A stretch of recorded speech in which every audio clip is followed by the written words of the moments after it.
नमस्कार दोस्तों, मैं राजेश मुजफ्फरपुर सराय यूट्यूब चैनल पे आप सभी का स्वागत है। सबसे पहले आप सभी को आज गणतंत्र दिवस की हार्दिक शुभकामनाएं। आज हम चर्चा करते हैं क्या संसार किसने बनाया या संसार का विकास कैसे हुआ।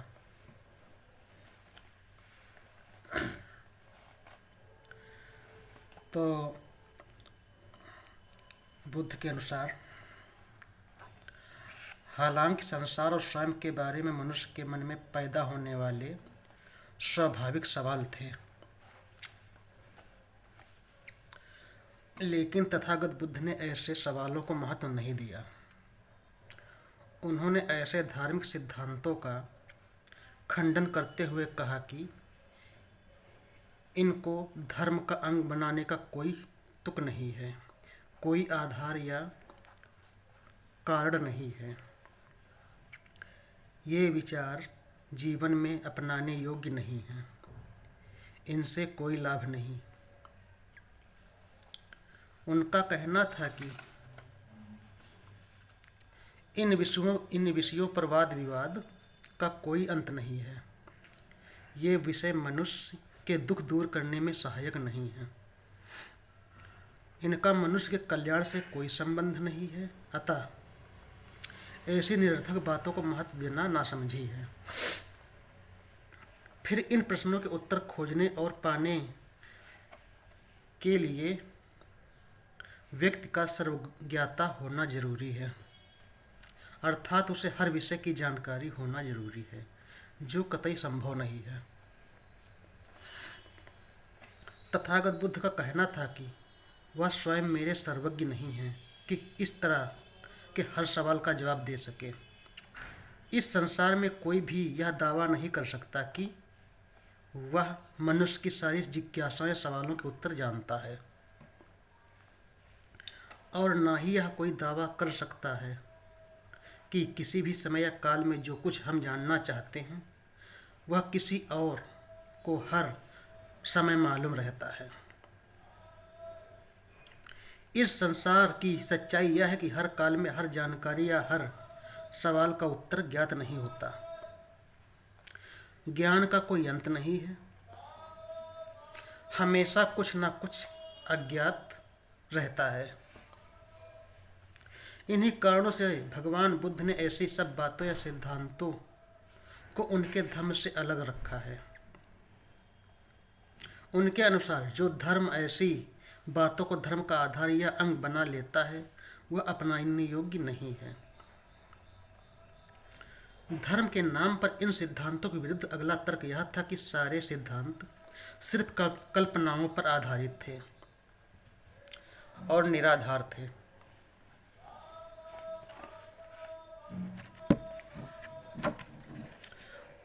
उनके सिद्धांत प्रमाणित नहीं थे,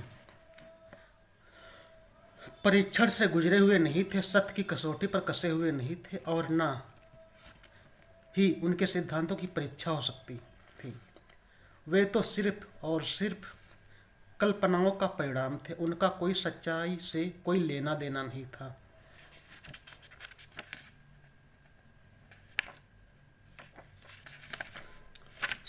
सत्य से परे थे। फिर इन काल्पनिक मान्यताओं का मनुष्य के आपसी संबंधों और मनुष्य के कल्याण से कोई मतलब नहीं था। इनका उद्देश्य मनुष्य का हित नहीं था। तथागत बुद्ध ने इस विचार को नहीं माना और खंडन किया कि संसार को किसी ने बनाया है। उनकी दृढ़ मान्यता थी कि संसार का क्रमिक विकास हुआ है। धम्म की किताबों को सिर्फ पढ़ना ही धम्म नहीं है।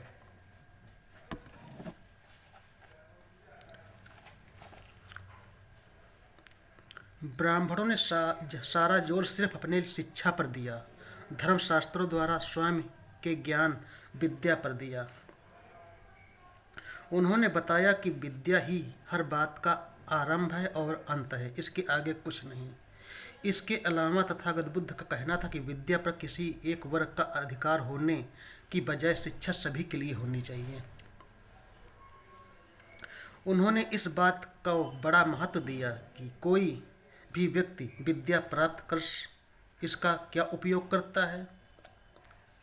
वह शिक्षा को सिर्फ स्वयं के हित के लिए ग्रहण करता है या मानव कल्याण के लिए। तथागत इस बात पर भी खास जोर देते थे कि शिक्षा प्राप्त करने के साथ ही व्यक्ति को शीलवान भी होना चाहिए। बिना शील की शिक्षा नंगी तलवार की तरह बहुत खतरनाक होती है। उनका ये कहना था, अगर आपके पास शील यानी दया नहीं है और अगर आप अच्छी वाणी नहीं बोल सकते तो शिक्षा का कोई महत्व नहीं, फिर वो अहंकारी बंदा हो जाता है। भिक्षु पाटिसेन को भगवान बुद्ध ने किताबों की शिक्षा या विद्या की अपेक्षा शील के एक महत्व को समझाया था। एक बार बुद्ध श्रावस्ती में विहार कर रहे थे। वहाँ पाटिसेन नाम का एक वृद्ध भिक्षु था जो स्वभाव से बड़ा मंदबुद्धि था और बुद्ध द्वारा सुनाई गई एक गाथा भी याद नहीं कर पाता था। बुद्ध ने कुछ अर्ध भिक्षुओं को कहा कि पाटिसेन को प्रतिदिन धम्म शिक्षा सिखाएं, लेकिन 3 वर्ष बाद भी पाटिसेन को एक भी गाथा याद नहीं थी। श्रावस्ती जनपद के भिक्षु भिक्षुणियों उपासक और उपासिकाओं को यह बात पता चली तो सभी भिक्षु पाटिसेन की हंसी उड़ाने लगे। भगवान बुद्ध को उसके प्रति प्रांगण करुणा पैदा हुई। उन्होंने उसे अपने पास बुलाया और धीरे से यह गाथा दोहराई।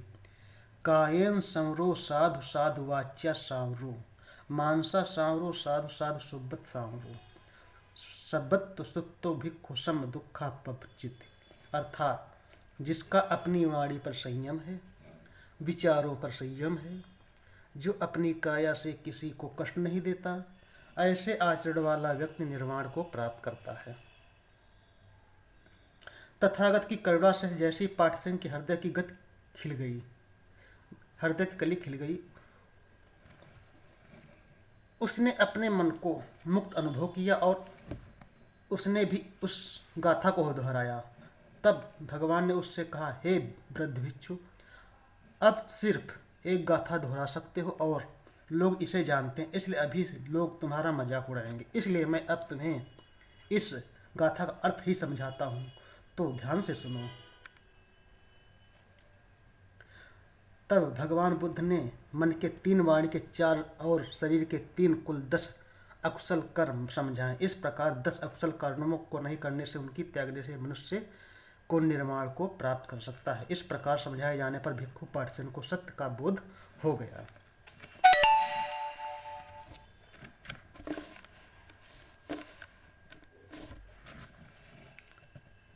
और उसने अरहत को प्राप्त किया।